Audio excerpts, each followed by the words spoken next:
ভারতের উত্তরপ্রদেশের বদায়ু জেলায় আবারও সাম্প্রদায়িক নিগ্রহের শিকার হয়েছেন ৩ প্রবীণ মুসলিম নাগরিক।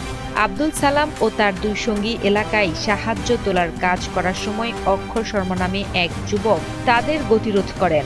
পরিচয়পত্র দেখার নামে ওই যুবক তাদের উপর হামলা চালান, চর মারেন এবং ধর্মীয় পোশাক ও টুপি নিয়ে কটূক্তি করেন। ওই যুবক নিজেই হামলার ভিডিওটি সামাজিক মাধ্যমে ছড়িয়ে দিলে তা দ্রুতই ভাইরাল হয়ে যায়। ঘটনার পর পুলিশ অক্ষয় শর্মাকে গ্রেপ্তার করলেও তিনি দ্রুতই জামিনে মুক্তি পান। ভুক্তভোগীদের অভিযোগ, পুলিশ যথাযথ আইনি ধারা ব্যবহার না করায় অভিযুক্ত সহজেই ছাড় পেয়েছেন।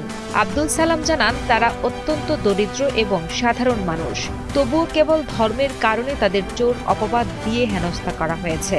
বর্তমানে ভুক্তভোগীরা চরম নিরাপত্তাহীনতা ও আতঙ্কের মধ্যে দিন কাটাচ্ছেন। বিশ্লেষকদের মতে, গত এক দশকে ভারতের সংখ্যালঘুদের উপর এই ধরনের হামলা উদ্বেগজনক হারে বেড়েছে। বিশেষ করে কট্টরপন্থী সংগঠনগুলোর নাম ভাঙিয়ে মুসলমানদের নিগ্রহ করার অসংখ্য ঘটনা দেশটিতে এখন নিয়মিত চিত্র হয়ে দাঁড়িয়েছে।